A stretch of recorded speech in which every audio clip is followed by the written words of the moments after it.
All right, hey, what's going on, everybody? It's Flex and Joe back to recap and review another day in the markets. Today we'll be talking about Monday, November 18th. All right, so we covered Friday the 15th, huge down day. VIX was ripping, lots of big selling, right? And then we just had a little bit of buying, here into the close.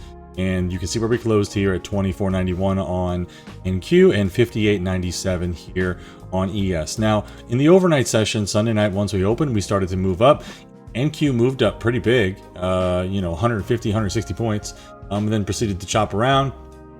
We had, the London Open around here. It pushed up, couldn't break over this pivot, and started to move its way back down, stair-stepping its way down, back to the close, back near the session low, where the buyers ultimately picked it back up again. We pushed into VWAP, and then here we are, we're setting up right into the open. So right into the open, we're candle by candle short on NQ, rejecting VWAP. We are also candle by candle short here on ES, rejecting and moving back under VWAP, right? But going into the open, candle by candle was also short on VIX, so that's bullish, but these two were bearish. So we're overall market bearish at this point, and we're waiting to see, is VIX going to jump in and be in line with that, and also flip bullish, right? Which it started to, because it did gap up to right here, but ultimately it failed, right? So then you see off the open, we have a little bit more selling, and we're getting into some buying down here. We're still candle by candle short. It is getting choppier, but really, once you get some buying here down under this like buyer's bid, where you see this pivot, being respected and being held, they're trying to hold the 20,500 level. You can see that there's buying here, and you see the VIX is continuing to move down. So VIX is leading you here. VIX is telling you, hey, we are moving down lower, but we're moving into this pivot area here, and you should be cautious with your short. You can see that on ES, we moved down under the previous day's close, but ultimately, same thing, can't move any lower than here. You have long wick, long wick, long wick, and you can see clear signs of buying. And after this initial low a day here is made during the regular trading hours on ES, they can't move it any lower for the next 20 minutes, which is, of course, not a good sign for the bears. So then the bears start to cover, it starts to rally, and we're off to the races. So once you get this candle by candle flip long, okay, you would be long on ES, long on NQ, and then CBC is short on VIX, which is also bullish. So long, you're overall long, and boom, there you go, you're off. So let's zoom in to some 2-minute charts really quickly and see how you could have captured, this move. Now, I consider this move to be a very strong one, because what can you see from the market structure? The bears have failed to move down and break a new low of day.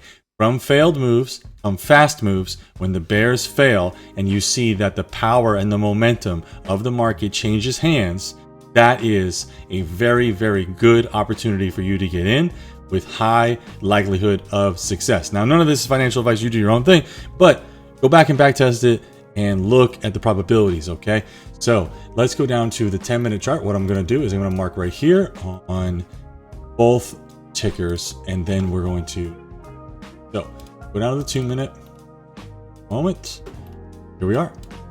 So look at this 2-minute chart. You have the candle by candle flip here. Once this candle closes right after here, you can see that it's sitting on the orb high, and it just kind of goes sideways, and boom, it starts to take off.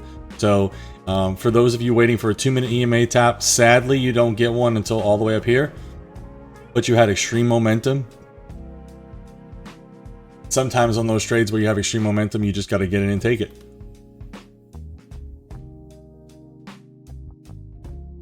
You can also look here and see this, right? Even if you just looked at, do that pretty big, but see how like the stuck sellers, right? You push down, it pops over them, and they take the ejection seat to get out right here, and then again a little bit right here. This is the first candle of the, the after the falling candle by candle flip. So you really only get a little dip, and then it just consolidates and before it lifts off, consolidates into the EMAs before it lifts off. Now, nothing right about here is saying that you should get in short. And if you were, depending on your risk tolerance, if you were just looking to get in, when you see some of these dips, you can get in here, right? And, risking about 20 points, maybe under this igniting candle here that's caused a new high of day. And that's pretty decent risk, considering where does it take you, right?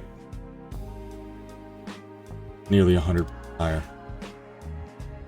Let's see, you get it on this one, that's 15 minutes, 20 minutes. So That's how you could have traded on the 2-minute. If you wanted to wait for a pullback, you could have gotten in here in the EMAs. Let's just say you got in here around 675. Really didn't have a reason to stop out. However, you could have gotten these here, continued, trailed your stop up, right? And you could have, easily stayed in here and gotten about, 45, maybe 50 points, depending on where your entry was and how tight you were on the exit. But you could have at least gotten 40. Definitely could have got 30. So this was still a good trade here. Let's look at ES on the same thing. Go down to the 2-minute. Arrow right here. Hey, oh, this is even better. Look how much better this was on E.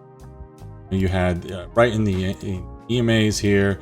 We've already tried basing on the orb high, moved higher, holding a higher low here, right in the EMAs. If you waited for the 2-minute flip here to push out and then you grabbed it on the next candle, I mean, it was still fantastic. So let's just say, for the sake of argument, though, you got in right about here in the middle of this green candle. So we'll just slide this over. Say you're in here right at like 95.5. I don't know why you would stop out really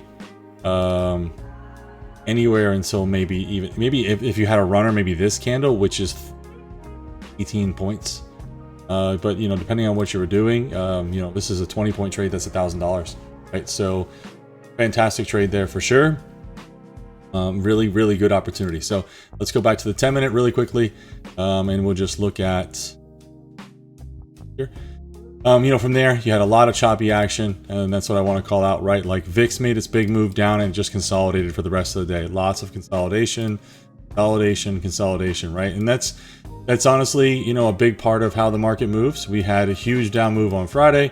We had a huge rally here on Monday, and we were just like whipping back and forth. Now, really hard to say, but obviously you can see that the overall prevailing trend here on the VIX is downward, and we're trying to hold bullish on NQ, but don't really do it. We start moving downwards as well. So you have a little bit of divergence here, seeing that VIX moves down, but also the market moves down. And then, same thing on ES.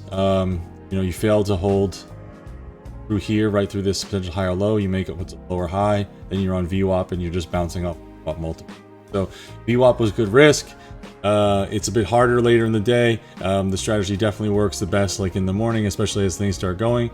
But if you look at, like, let's say the 1250, 1250 you were short, long, but unfortunately, you're trying to break out and hold out of those EMAs, and it just doesn't happen. You just get stuffed. So a decent entry there. If you got in on the dip, maybe around 55s or whatever, you could have scaled for about 10, but then that's it. You're going to get stopped, and you're getting stuffed under the 10-minute 200, which you should always be watching out for. 10-minute 200 is here, so we're just playing jump rope with it, trying to hold above it, playing jump rope with the 10-minute 200.